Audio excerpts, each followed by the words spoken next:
បងប្អូនមករស់នៅក្នុងទឹកដីអាមេរិកក្នុងរយៈពេលដំបូងបងប្អូនត្រូវតែស៊ូទ្រាំជាពិសេសបងប្អូនដែលមានសមាជិកគ្រួសាររៀងច្រើនហើយបងប្អូនមានកូនតូចហើយបងប្អូនអត់មានមិត្តភ័ក្តិឬសាច់ញាតិនៅជួយគ្រប់គ្រងពីខាងក្រោយអញ្ចឹងបងប្អូនខ្ញុំទៅវិញគឺសូមបងប្អូនអត់ធ្មត់ស៊ូទ្រាំក្នុងរយៈពេលប៉ុណ្ណឹងឥឡូវនេះរៀងគ្រាន់ហើយដែលបងប្អូនមួយចំនួនដែលគាត់អត់មានអ្នកជួយ support គាត់អាចស្វែងរកជំនួយពីបងប្អូនខ្មែរយើងនៅសហរដ្ឋអាមេរិកនេះដែលគាត់មានចិត្តសប្បុរសជួយទាំងការផ្ដល់ជាយោបល់ជួយទាំងការស្វែងរកការងារឲ្យជួយទាំងការពិគ្រោះយោបល់ទូទៅមិនថាតែពាក់ព័ន្ធទៅនឹងរឿងការងាររឿងអីអាចជួយពិភាក្សាទាំងរឿងយកកូនទៅសាលាជួយពិភាក្សាទាំងរឿង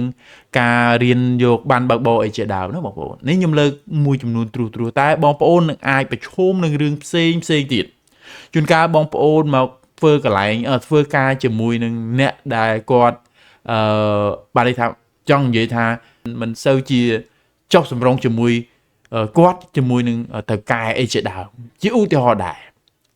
អញ្ចឹងក្នុងកំឡុងដំបូងពេលខ្លះបងប្អូនមកពីស្រុកខ្មែររកការងារបានហើយក៏ប៉ុន្តែនៅពេលដែលបងប្អូនចូលមកធ្វើការគឺយើងអត់ស៊ីជម្រៅឬចុះសម្រុងរវាងគ្នាបងប្អូនត្រូវផ្លាស់ប្ដូរកន្លែងធ្វើការអញ្ចឹងបងប្អូនត្រូវទៅទីមទៅតើមជួនកាលបងប្អូនអត់ទាន់មានឯកសារគ្រប់គ្រាន់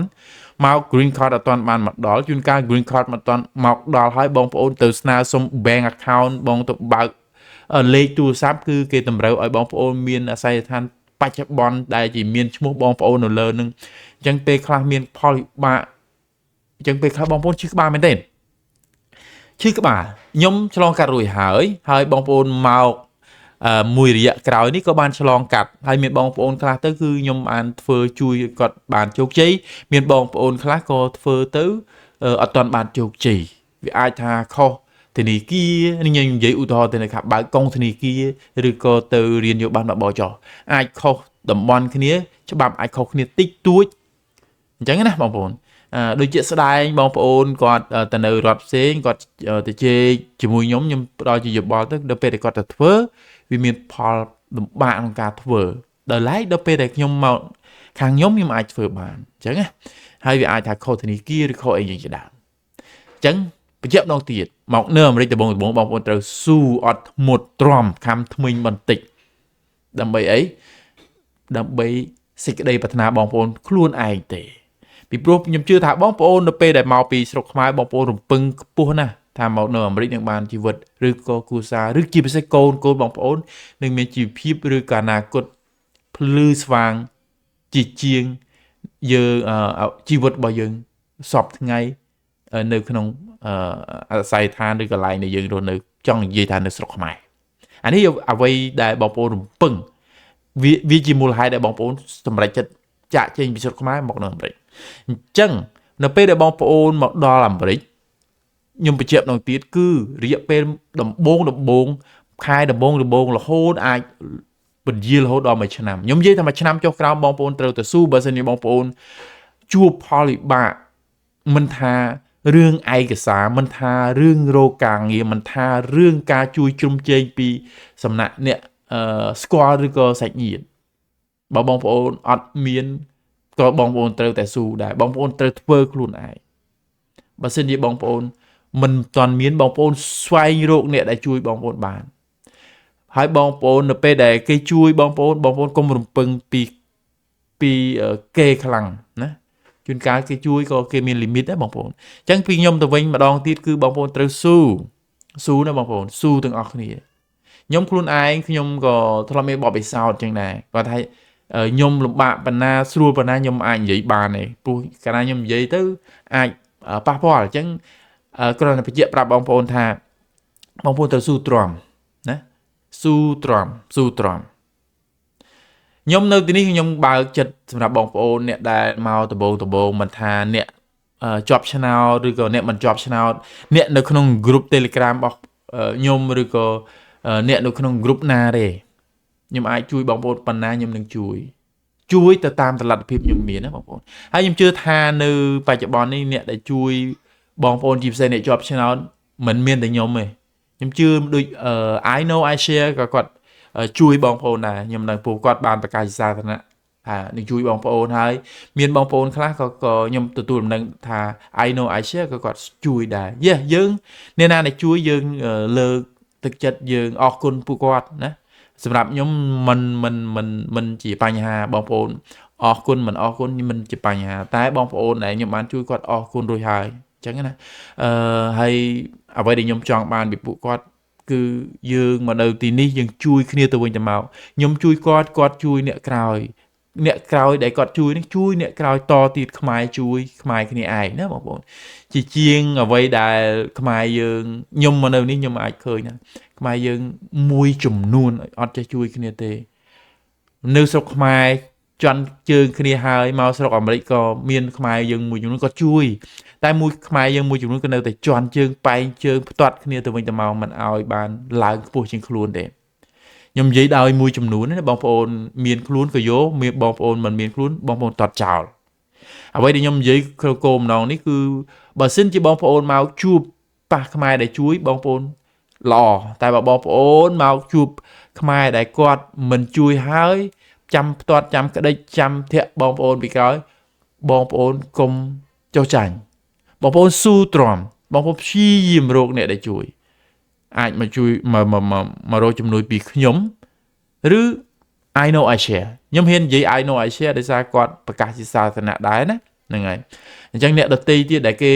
ប្រកាសដែរឬក៏គេជួយដែរដែលបងប្អូនទទួលបានខ្ញុំអរគុណពួកគាត់ដូចគ្នាគាត់ថាអ្នកដែលខ្ញុំដឹងជាទូទៅគឺខ្ញុំនិយាយណាហ្នឹងហើយសម្រាប់ខ្ញុំដូចគ្នាការជួយរបស់ខ្ញុំក៏មិនមែនមានអីជួយជាទូលំទូលាយអីខ្លាំងណាស់ណាដែរជួយទៅតាមលទ្ធភាពដូចជាមតិយោបល់អាចជួយជាការលើកទឹកចិត្តអាចជួយជាការពិគ្រោះពិភាក្សាអីអស់នឹងអាចជួយជាការស្វែងរកនៅព័ត៌មានអាចជួយជាការធ្វើនេះវិធីឬក៏របៀបនៃការធ្វើខ្ញុំឧទាហរណ៍របៀបនៃការចុះឈ្មោះឲ្យចូលរៀនរបស់កូនត្រូវតើឯកសារអីខ្លះត្រូវរកខ្ញុំជួយបានខ្ញុំជួយពីព្រោះរឿងទាំងអស់នេះជួនកាលពីរដ្ឋមួយទៅរដ្ឋមួយក៏អាចខុសគ្នាដែរបងប្អូននៅរដ្ឋផ្សេងបើសិនជាខ្ញុំមិនដឹងក៏ខ្ញុំព្យាយាម search ពីក្នុងwebsite ដើម្បីប្រាប់បងប្អូនព្រោះមានបងប្អូនខ្លះគាត់មានលទ្ធភាពក្នុងការឆែកស្វែងរកខ្លួនឯងតែបងប្អូនមួយចំនួនខ្លះនោះគាត់ក៏គាត់មិនទាន់មានលទ្ធភាពក្នុងការឆែករកដែរអញ្ចឹងខ្ញុំអាចជួយបានខ្ញុំនឹងជួយណាបងប្អូនហើយមួយទៀតខ្ញុំនឹងព្យាយាមជួយបងប្អូនក្នុងការឲ្យពួកគាត់រកការងារតាមរយៈខ្ញុំព្យាយាមផុសនៅក្នុងក្រុមរកការងារឬក៏សាកសួរបងប្អូនដែលខ្ញុំណាធ្លាប់ស្គាល់បើសិនជាគាត់នៅរដ្ឋជុំគ្នាខ្ញុំនឹងសួរអីចឹងទៅបើរដ្ឋផ្សេងគ្នាខ្ញុំអ្នកស្គាល់អ្នករដ្ឋផ្សេងគ្នាខ្ញុំនឹងសួរឲ្យដូចគ្នាណាបងអានេះអ្វីដែលរបៀបនេះខ្ញុំជួយបងប្អូនតែបញ្ជាក់ណារឿងការងារអីក៏ដោយជៀសវាងថ្ងៃក្រោយទៅមានបញ្ហាខ្ញុំគ្រាន់តែរករបៀបថាបងប្អូនត្រូវការការងារខ្ញុំទៅសួរអ្នកត្រូវការអ្នកធ្វើការអ្វីផ្សេងខ្ញុំអាចសួរឲ្យជាក្បាលឬក៏ជាអ្វីពោលមានតិចតួចយកចែកសងខាងរឿងចុងក្រោយក្នុងការសម្រេចធ្វើឬមិនធ្វើគឺបុគ្គលភាគីពួកគាត់រៀងខ្លួនថ្ងៃក្រោយមានបញ្ហាអីខ្ញុំសុំអត់ថាមានមូលហេតុដោយសារឈ្មោះម៉ានិតនេះនាំខ្ញុំទៅមានមូលហេតុដោយសារឈ្មោះម៉ានិតនេះនាំនឹងម្នាក់នឹងមកឲ្យខ្ញុំសុំអត់ខ្ញុំសុំបដិសេធថាត្រង់ចំណុចនេះខ្ញុំអត់ដឹងទេ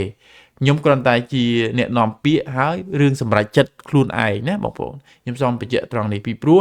ខ្ញុំក៏ប្រយ័ត្នដែរពីព្រោះពេលខ្លះយើងធ្វើគុណអាចបានទោសខ្ញុំអត់ចង់អញ្ចឹងនិយាយគ្នាទុកមុនហើយបើសិនជាបងប្អូនណាចូលក្នុងលក្ខខណ្ឌហ្នឹងណាបងប្អូន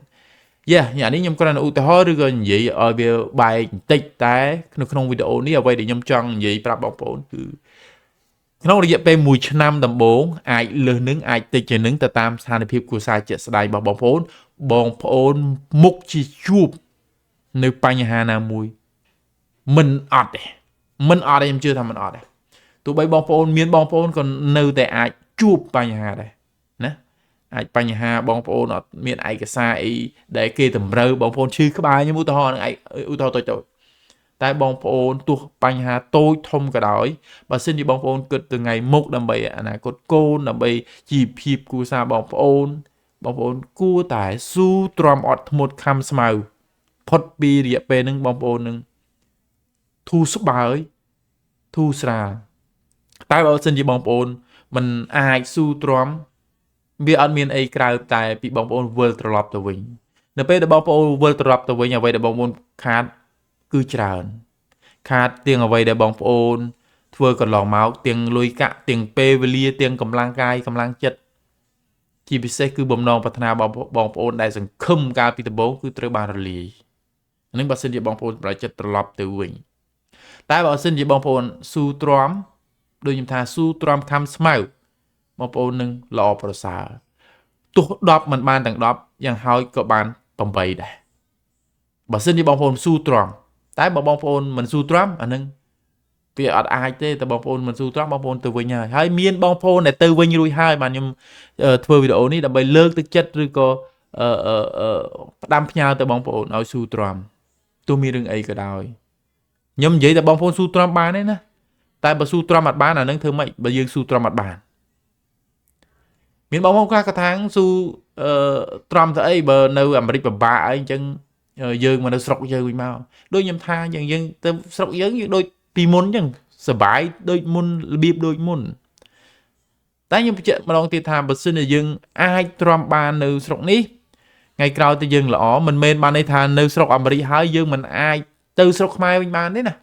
តែបើសិនជាបងប្អូនមិនស៊ូទ្រាំបងប្អូនទៅស្រុកខ្មែរថ្ងៃក្រោយបងប្អូនចង់មកអាមេរិកវិញគឺមិនងាយមិនមែនមិនអាចមិនងាយទេហើយមិនអាចមិនងាយនឹងបានទទួលសិទ្ធិនៅស្របច្បាប់ឬក៏មិនអាចមានសិទ្ធិក្នុងការស្នើសុំចូលសញ្ជាតិអីទេកាលណាបងប្អូនត្រឡប់ទៅវិញបងប្អូនស៊ូទ្រាំមិនបាននឹងអញ្ចឹងថ្ងៃនេះខ្ញុំអត់មានអីទេខ្ញុំអ្វីដែលខ្ញុំចង់និយាយធំបំផុតគឺចង់លើកទឹកចិត្តបងប្អូនឲ្យស៊ូទ្រាំបើសិនជាបងប្អូនជួបផលលំបាកបងប្អូនជួបទុក្ខលំបាកនៅក្នុងកាលៈទេសៈដំបូងនេះណាដំបូងនេះខ្ញុំឃើញបងប្អូនជាពិសេសនៅក្នុងក្រុមគាត់ឆាតមកសួរខ្ញុំដឹងថាគាត់កំពុងតែជួបផលវិបាកជាពិសេសគឺផលវិបាករឿងឯកសារមួយចំនួនការយកកូនចូលសាលាការរកការងារការធ្វើបានបើកបររឿង green card ក្រមកអីណាស៊ូបងប្អូន